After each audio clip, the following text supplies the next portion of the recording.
வணக்கம் நண்பர்களே. சாரி, என்னால் நேற்று வீடியோ போட முடியல. நேற்று வேறு முக்கியமான ஐபிஎல் மேட்ச் வேறு நடந்தது. ஸோ சென்னை தோத்துட்டாங்க.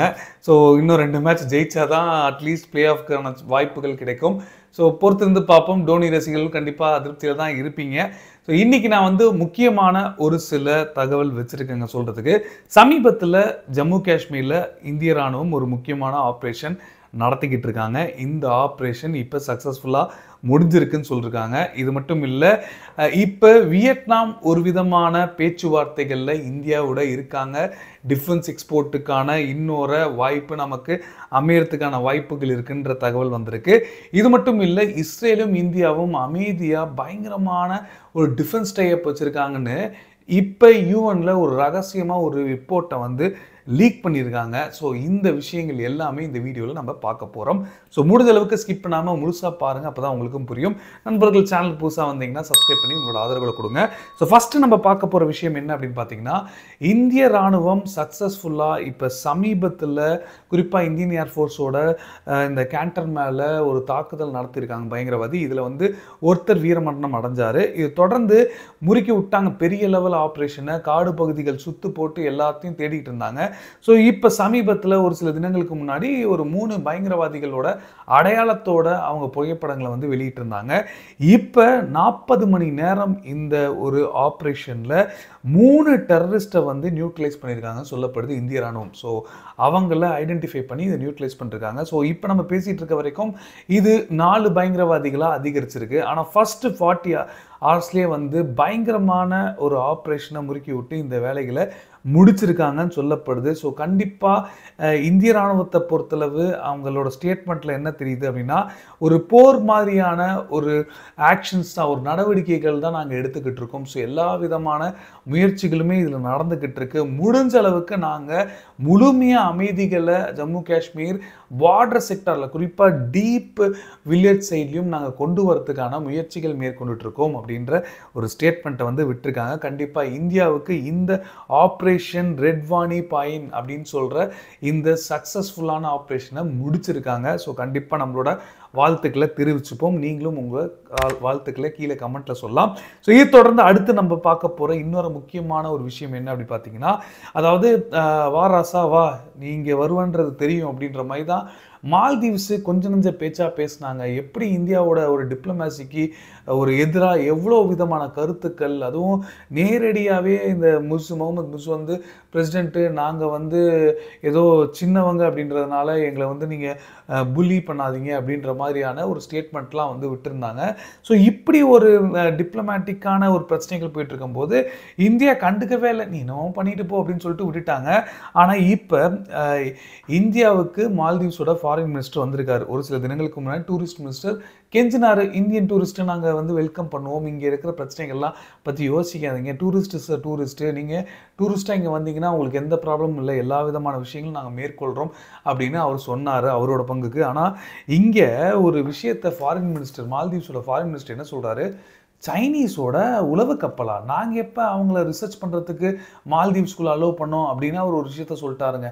அவர் எதை மீன் பண்ணி இவர் இப்படி சொல்லியிருக்காரு, நானும் ஃபுல்லாக அவரோட ஆர்டிக்கல் எல்லாத்தையும் போய் படித்தா அவர் என்ன சொல்கிறாரு, நாங்கள் ஒரு டிப்ளமேசி, ஒரு நட்புறவாக நாங்கள் அந்த கப்பலை அழைச்சோம், இது தப்பா, ஸோ அதனால தான் நாங்கள் அழைச்சோம், அவங்கள நாங்கள் மால்தீவ்ஸ் வாட்டரில் ரிசர்ச் பண்ணுறதுக்கோ இல்லை ஆராய்ச்சி பண்ணுறதுக்கோலாம் நாங்கள் பர்மிஷனே கொடுக்கலையே அப்படின்ற மாதிரியான ஒரு சில ஸ்டேட்மெண்ட்டை இவர் விட்டுருக்காரு.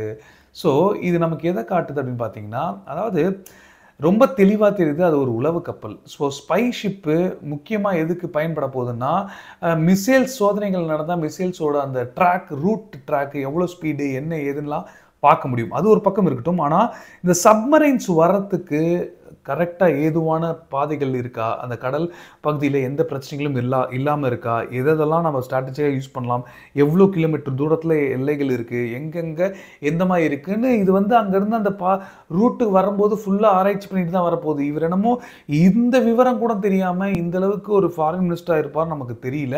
இவர் நேரடியாக இதுதான் சொல்கிறாரு, அதாவது நாங்கள் பர்மிட்டே பண்ணலப்பா, ஆராய்ச்சிகள் பண்ணுறதுக்குலாம் பர்மிஷன் கொடுக்கல, அவங்க இங்கே ஒரு நல்லிணக்க அடிப்படையில் வரணும்னு ஆசைப்பட்டாங்க, நாங்கள் அதை வரவேற்றோம், இது எங்கள் 2 நாடுகளுக்கு இடையான ஒரு நட்புறவாக தான் நாங்கள் பார்க்குறோம் அப்படின்னு சொல்கிறாரு. சரி, இது ஒரு பக்கம் இருக்கட்டும். அதாவது பிரசிடென்ட் மால்தீவ்ஸோட பிரசிடென்ட் இந்தியாவுக்கு வரத்துக்கு ரொம்ப மும்முரமாக இருக்காராம். அவர் வந்து இந்த எலெக்ஷன்லாம் வந்து எல்லா பதவியேற்ற பிறகு புது அரசாங்கம் வந்தோடனே மீட் பண்ணலாம் அப்படின்ற ஒரு முடிவுகள் இருக்கான்னு சொல்கிறாரு. இதுக்கப்புறம் இன்னொரு கேள்விகள் கேட்டிருக்காங்க. அதாவது உங்கள் மினிஸ்டர் இப்படிலாம் பேசலாமா, ஒரு பிரதமர் பாட்டு இந்த மாதிரியான ஒரு வார்த்தைகளை வந்து பயன்படுத்தலாமா அப்படின்ற ஒரு கேள்விகளை கேட்டிருக்காங்க. அதுக்கு அவர் வந்து வருத்தம் தெரிவிச்சுக்கிறதா சொல்கிறாங்க. இந்த மாதிரி கமெண்ட் பண்ணியிருக்க கூடாது தான், நாங்கள் அதுக்கான நடவடிக்கைகள் எடுத்துட்டோமே அப்படின்னு சொல்லியிருக்காங்க. ஸோ இந்த மாதிரியான ஒரு முயற்சிகள் ஏதோ ஒரு டேமேஜை கண்ட்ரோல் பண்ணுறதுக்கான ஒரு முயற்சிகள் மேற்கொள்கிறாங்க அப்படின்னு நமக்கு தெரியுது. இருந்தாலும் இந்தியா டோட்டலாக கைவிட்டுறணும், வேறு ஏதாவது ஸ்ட்ராங்கான ஒரு கவுண்டர் அட்டாக் வந்து கொடுக்கணும். அதாவது டிப்ளமேட்டிக் ரீதியாக நான் சொல்கிறேன். அதுக்கப்புறம் மற்ற விஷயங்கள் தானாக நமக்கு தெரிய வரும் எந்த மாதிரியான முடிவுகள் எடுக்கலாம்னு. ஸோ இதான் என்னோட கருத்து. இருந்தாலும் உங்களோட கருத்துக்கள் என்னன்றதை நீங்கள் தாராளமாக சொல்லலாம் கமெண்ட்டில். ஸோ இது தொடர்ந்து அடுத்து நம்ம பார்க்க போகிற ஒரு முக்கியமான விஷயம் நமக்குன்னும் போது என்ன சொல்லுவதுன்னா, ஒருவேளை அடுத்த ஜாக்பாட் அதுதானோ அப்படின்னு நமக்கு தோணுது. ஏன்னா வியட்நாம் வந்து இப்போ மலேசியாவில் ஒரு முக்கியமான டிஃபென்ஸ் எக்ஸ்போ நடந்துக்கிட்டு இருக்குங்க. இந்த டிஃபென்ஸ் எக்ஸ்போவில் வியட்நாமோட முக்கியமான ஹை லெவல் மிலிட்ரி அஃபீஷியல்ஸ் எல்லாருமே நம்மளோட பிரம்மோஸ் ஸ்டாலை வந்து விசிட் பண்ணியிருக்காங்க. பிரம்மோஸ் ஸ்டாலில் கிட்டத்தட்ட அவர் கணக்கில் என்னென்ன மாதிரியான விஷயங்கள் இந்த பிரம்மோஸில் ஒரு நல்ல ஃபீச்சர்ஸ் இருக்குது, எந்தெந்த மாதிரி நம்ம வந்து இதை பயன்படுத்தலாம்னு எல்லா விதமான கேள்விகளும் எல்லா விதமான விஷயங்களும் தெரிஞ்சுக்கிட்டாங்கன்னு சொல்லப்படுது. கிட்டத்தட்ட இரு நாடுகளிடையே இது ரொம்ப சீரியஸான ஒரு டாக்காக அமைஞ்சிருக்கு அப்படின்றத நம்ம தரப்பில் தெரிவிக்கிறாங்க. அது மட்டும் இல்லாமல் இது டீப்பாக மேலோட்டமாக கேட்காம இந்த பிரம்மோஸ் சூப்பர்சோனிக் மிசைலை பற்றி டீட்டெயிலான விஷயங்கள், குறிப்பாக எந்த மாதிரியான ஒரு நேரத்தில் எந்த மாதிரியான ஒரு சிச்சுவேஷன், எப்படி இது வந்து கரெக்டாக வேலை செய்யும், எல்லா விதமான விஷயங்களுமே தெரிஞ்சுக்கிட்டாங்க சொல்லப்படுது. வியட்நாமு இப்போ மிகப்பெரிய ஒரு ஃபோக்கஸில் இருக்காங்க.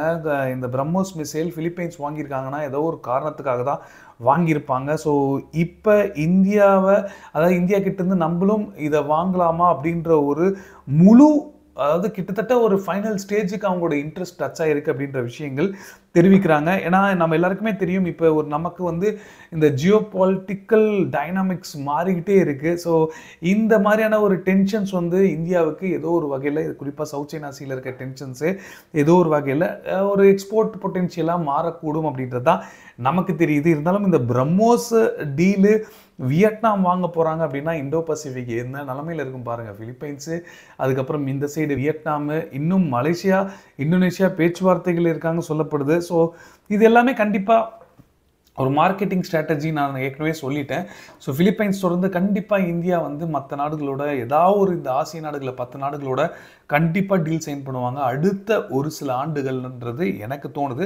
பார்ப்போம் பொறுத்திருந்து. இப்போ வியட்நாம் வந்து பிரம்மோஸ் மட்டும் இல்லை, ஏற்கனவே ஆகாஷ் மிசைல் வேற அவங்க வந்து பேச்சுவார்த்தைகள் நடத்திட்டு இருக்காங்க. கண்டிப்பாக இந்தியா கிட்ட அவங்க வாங்குறதுக்கான வாய்ப்புகள் இருக்குது. மற்ற நாடுகளை ப்ரிஃபர் பண்ணும்போது இந்தியா அவங்களுக்கு வந்து ஒரு ஃபஸ்ட்டு ப்ரிஃபரன்ஸாக இருக்கும் அப்படின்னு தான் எனக்கு தோணுது. பார்ப்போம். ஸோ இது தொடர்ந்து அடுத்து நம்ம பார்க்க போகிற ஒரு முக்கியமான விஷயம், அதாவது சமீபத்தில் ஒரு ரிப்போர்ட்ஸ் வந்து லைட்டாக கசிஞ்சிருக்கு அப்படின்ற ஒரு தகவலை சொல்கிறாங்க.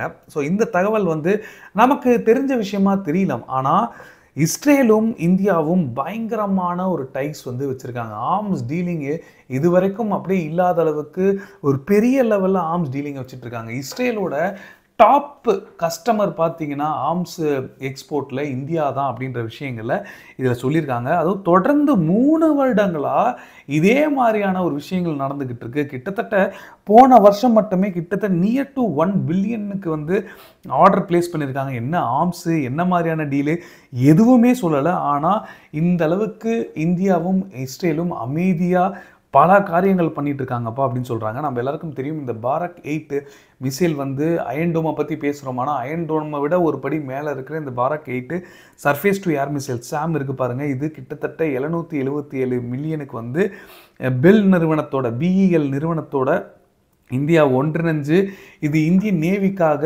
தயாரிக்கிறாங்க அப்படின்ற விஷயங்கள் நம்ம ஏற்கனவே பார்த்தோம். இது மட்டும் இல்லாமல் இன்னும் இஸ்ரேலோட ஏரோஸ்பேஸ் இண்டஸ்ட்ரி IAI அப்படின்னு சொல்லப்படுற இவங்க வந்து தொடர்ந்து இந்தியா கிட்ட எல்லா விதமான வெப்பன்ஸுமே வந்து கொடுத்துக்கிட்டு இருக்காங்க. ஸ்ட்ராட்டஜிக் அட்வான்டேஜ், ஒரு சின்ன ஒரு நைட் விஷன் ஆக்சசரிஸாக இருந்தால் கூட இதில் சேரும். ஆனால் இஸ்ரேல் இதை பற்றி என்ன மாதிரியான டீல் போட்டிருக்காங்க, என்ன ஆர்ம்ஸ் கொடுத்துருக்காங்கன்ற விஷயங்கள் எதுவுமே வெளிப்படையாக சொல்ல மாட்டாங்க. ஸோ ஆனால் இந்த ரிப்போர்ட்ஸில் என்ன சொல்கிறாங்க, குறிப்பாக யூஎன் சொன்னதாக சொல்கிறாங்க, இஸ்ரேலுக்கு இந்தியா தான்ப்பா லார்ஜஸ்ட் கஸ்டமர் ஆர்ம்ஸ் எக்ஸ்போர்ட்லன்னு சொல்கிறாங்க. ஸோ நான் ஏற்கனவே சொன்ன மாதிரி இந்தியாவை பொறுத்தளவு ரஷ்யா தான் டாப்பில் இருக்காங்க. அடுத்தது ஃப்ரான்ஸ் கொஞ்சம் கொஞ்சமாக பீட் பண்ணுறதுக்கான வாய்ப்புகள் இருக்குது. ஆனால் இப்போ ஃப்ரான்ஸுக்கு அடுத்தபடியாக இஸ்ரேல் இருப்பாங்கன்னு நினச்சாங்க. ஆனால் யூஎஸ் கிட்ட பிரிடேட்டட் ட்ரோன்ஸ் வாங்க போகிறோம். ஸோ ரஷ்யா யூஎஸ் ரெண்டு பக்கமுமே வந்து இந்தியா அட்வான்டேஜாக பயன்படுத்திகிட்டு இருக்காங்க இந்த ஜியோ பொலிட்டிக்கல் டென்ஷனை. ஸோ எப்படி இது இந்தியாவுக்கு கை கொடுக்கும். ஆனால் இப்போ சொல்கிற மாதிரி இஸ்ரேல் கிட்ட இந்தியா ஆர்ம்ஸ் மட்டும் இல்லை, இந்தியா வந்து கண்டிப்பாக எல்லா விதமான டெக்னாலஜியும் இஸ்ரேல் கிட்ட இருந்து மூவ் பண்ணணும் அப்படின்றதான் என்னோட எண்ணம். ஏன்னா வாட்டர் மேனேஜ்மெண்ட்டாக இருக்கட்டும், இல்லை எந்த ஒரு தொழில்நுட்பங்கள், ஏஐ, லேட்டஸ்ட் டெக்னாலஜி, எல்லா விதமான விஷயங்களுமே இஸ்ரேலோட கைகள் ஓங்கி இருக்குது. இந்த தொழில்நுட்பங்களில் நாங்கள் சிறந்து இருக்கோம்னு சீனா ஆணவத்தில் தான் இந்தளவுக்கு ஒரு அக்ரெசராக ஒரு மாதிரி புள்ளி டைப்பாக வந்து செயல்பட்டு இருக்காங்க எல்லை பகுதியில். அது எல்ஐசியில் மட்டும் இல்லை, அது சவுத் சைனா சீயாக இருக்கட்டும். ஸோ எல்லாத்துக்குமே இப்படி இருக்கும்போது இந்தியா இன்னும் அட்வான்ஸ்டாக நிறைய தொழில்நுட்பங்கள் கண்டுபிடிக்கணும். இல்லாட்டி இந்த இஸ்ரேல் மாதிரி கண்டுபிடிச்ச நாள்கிட்ட வாங்கிக்கணும். இதுதான் வந்து நமக்கு டிப்ளமேட்டிக் அட்வான்டேஜ். இது வேறு வழி இல்லைங்க. ஏன்னா இப்போ நமக்கு டைம் கிடையாது. கொஞ்சம் கொஞ்சமாக வந்து சைனா ரொம்ப பெரிய ஒரு ஆப்ரேஷன்ஸ்க்கு தயாராகிட்டாங்க. ஸோ முழுமையாக தயாராகிட்டாங்க. அவங்களோட எக்கனாமி வேறு கொஞ்சம் கொஞ்சமாக ரெக்கவர் வேறு ஆகிட்டு வருது. ஸோ இது எல்லாமே ஒரு அட்வான்டேஜ் சுச்சுவேஷன் அமைஞ்சக்கூடாது. 2027 கண்டிப்பாக ஃபிக்ஸ் பண்ணிருவாங்க தைவான் ஆப்ரேஷனை. ஸோ பொறுத்து வந்து பார்ப்போம் இது எப்படி மாறப்போகுது, என்னென்ன மாதிரியான விஷயங்கள் வரப்போகுது அப்படின்னு. ஸோ இதுதான் இன்றைக்கி நான் உங்களுக்கு சொல்லணும்னு நினச்ச ஒரு விஷயம். ஸோ கண்டிப்பாக உங்களுக்கு தகவல் பிடிச்சிருக்குன்னு நான் நம்புகிறேன். நாளைக்கு இன்னொரு வீடியோ சந்திப்போம். ஜெய்ஹிந்த், பாய்.